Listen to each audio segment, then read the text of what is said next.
ओम नमः शिवाय। ओम श्री गणेशाय नमः। श्रावण मास महात्म्य अध्याय 15 सुपोधन व्रत। सनत कुमार बोले, हे महाप्रभु, मैं आपके श्रीमुख से नाग पंचमी व्रत की कथा सुन चुका हूँ। हे देव अधिदेव, अब आपके श्रीमुख से षष्ठी व्रत के विषय में जानना चाहता हूँ। यह कौन सा व्रत है और कैसे किया जाता है? शिव बोले, हे सन्नत कुमार, श्रावण मास में शुक्ल पक्ष की षष्ठी तिथि को अति उत्तम महामृत्यु विनाशक जो व्रत किया जाता है वह सुपोधन व्रत कहलाता है। शिव मंदिर में अथवा घर में ही महादेव की पूजा करके दाल आटे भात का नैवेद्य जिसमें नमक और आम का साग हो रखना चाहिए। ब्राह्मणों को नैवेद्य पदार्थों का ही बायना दें। विधि अनुसार यह व्रत करने वाला प्राणी पुण्य का भागी होता है। इसकी कथा इस प्रकार है। पूर्व काल में रोहित नामक एक नरेश हुए। उनके कोई संतान न थी। पुत्र प्राप्ति के लिए उन्होंने भीष्म तप किया तो स्वयं ब्रह्मा जी अवतरित हुए। वे नरेश से बोले, हे नरेश, तेरी किस्मत में तो पुत्र है ही नहीं। राजा ने पुनः व्रत किया तो ब्रह्मा जी फिर आए और बोले, हे राजन, तुझे एक अल्पायु पुत्र ही दे सकता हूँ। राजा ने सोचा कि बांध्यापन तो दूर होगा और पुत्र न होने से मिलने वाला अपयश भी हट जाएगा। ब्रह्मा जी के वरदान स्वरूप राजा के यहाँ पुत्र उत्पन्न हुआ। नरेश ने जात कर्म आदि अन्य अनुष्ठान हर्षित करवाए। राजा और रानी ने अपने पुत्र का नाम शिवदत्त रखा। थोड़ा बड़ा होने पर उसका उपनयन संस्कार भी कराया। मृत्यु के भय से राजा ने उसका विवाह नहीं किया। 16 वर्ष की आयु में उस ब्रह्मचारी बालक का देहांत हो गया। इससे राजा रानी अत्यंत चिंतित रहने लगे, क्योंकि ऐसा समझा जाता है कि जिस वंश में ब्रह्मचारी बालक की मृत्यु हो जाती है उस वंश का समूल विनाश हो जाता है। सन्नत कुमार बोले, हे प्रभु, हे जगतपति, मृत्यु के भय से बचने का कोई उपाय है तो मुझे बतलाएं। भगवान शिव ने कहा, ब्रह्मचारी हो तो अर्क विधि से संयोग कराकर ब्रह्मचारी तथा पेड़ को मिलाकर नाम तथा गोत्र बोले, तब वह बोलना उचित है।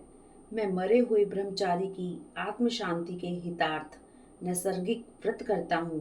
प्रथम तो स्वर्ण से आभ्युदिक कर अग्निस्थान एवं आधार वाज्य संज्ञक तथा अन्य आहुतियां दें।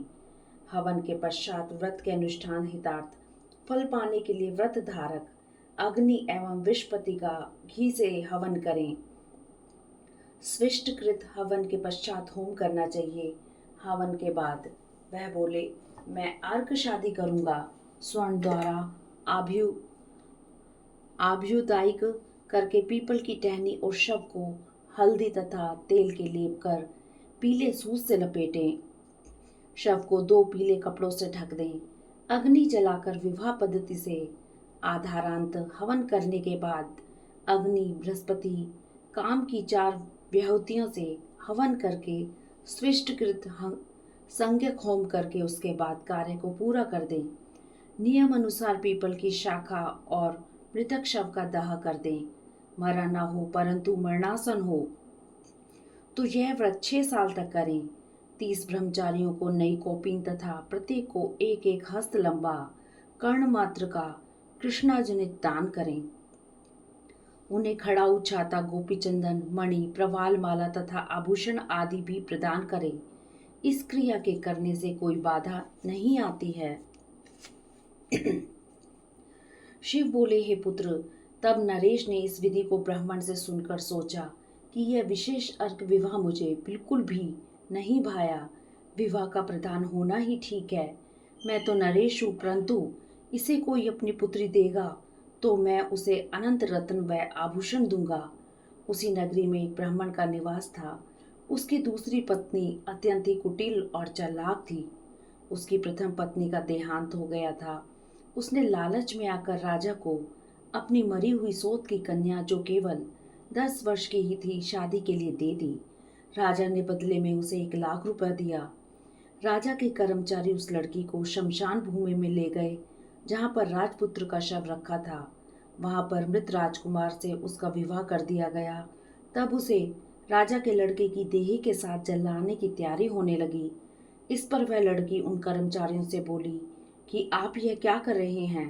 कर्मचारी बोले कि हे सुंदरी, तेरा पति तो मर गया है, अतः अब हम तुम्हें इसके साथ जला रहे हैं। वह रोने लगी और बोली कि आप मेरे पति को ना जलाएं, मैं इनके साथ यहीं वन में रहूंगी, आप लोग यहाँ से चले जाएं। मेरे पति अभी सो रहे हैं, जब ये उठेंगे तो मैं इनके साथ जाऊंगी।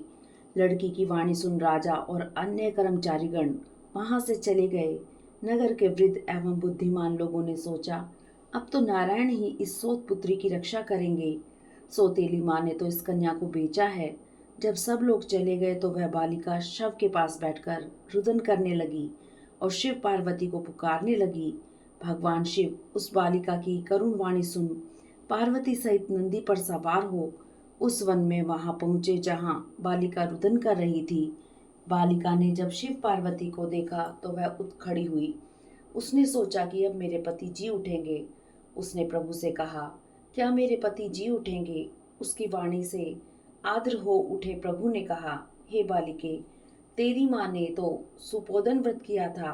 अब तुम तेल तथा जल से उसे फल का संकल्प करके वह अपने मृत पति को प्रदान कर अपने मृत पति से प्रार्थना कर बोलो, हे स्वामी, मेरी माँ ने जो सुपोदन व्रत किया था, तुम उसके पुण्य प्रभाव से जीवित हो उठो। बालिका ने महादेव पार्वती के आदेश का पालन करते हुए उनके द्वारा बतलाई गई विधि का पालन कर संकल्प किया और तेल जल अपने मृत पति को प्रदान किया तो उसका मृत पति शिवदत्त उठ बैठा। शिव पार्वती बालिका को सुपोदन व्रत करने की सलाह दे अंतर ध्यान हो गए। शिवदत्त ने उस बालिका से पूछा, तुम कौन हो और यहाँ क्यों आई हो? बालिका ने अपने पति को जो जीवित हो उठा था सब हाल कह सुनाया। इस हाल चाल को कहने सुनने में सारी रात व्यतीत हो गई। प्रातःकाल शमशान भूमि के नजदीक आए हुए नर नारियों ने जब उन्हें उन दोनों को देखा तो उन्होंने नगर में वापस जाकर राजा को बतलाया कि उनका पुत्र जीवित हो उठा है और पुत्र वधू और राजकुमार सकुशल हैं। वे दोनों नदी तट पर बैठे हैं।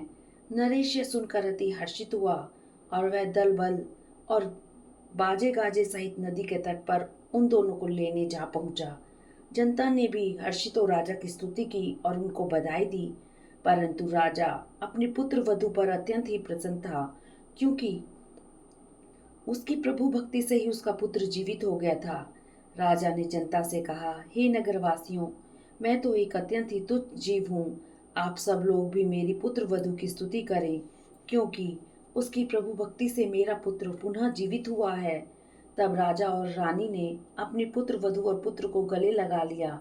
नरेश ने प्रभु की पूजा अर्चना की और विद्वान ब्राह्मणों को दान दक्षिणा दे विदा किया। नरेश ने नगर द्वार पर मृत पुत्र के पुनः जीवित हो जाने की खुशी में विद्वान ब्राह्मणों के निर्देशनानुसार विधि पूर्वक शांति प्रार्थना भी की। शिव बोले, हे ब्रह्म पुत्र सनत कुमार, हे वत्स, मैंने तुमको सुपोदन व्रत विधि नियम अनुसार कह सुनाई है। प्राणी मात्र को चाहिए कि वह सुपोदन व्रत 5 वर्ष तक लगातार करके ही उद्यापन पूरा करे। अतः शिव पार्वती का प्रतिदिन पूजन करना चाहिए। प्रातःकाल चरु नैवेद्य तथा आम के पत्तों से हवन करना चाहिए। बतलाए गए ढंग से ही नैवेद्य और वामन देने चाहिए। इस वजह से मनुष्य को चिरायु प्राप्त होती है और मरणोपरांत वह शिवलोक को पाता है। इस 15वें अध्याय के पाठ श्रवण से दीर्घायु की प्राप्ति होती है।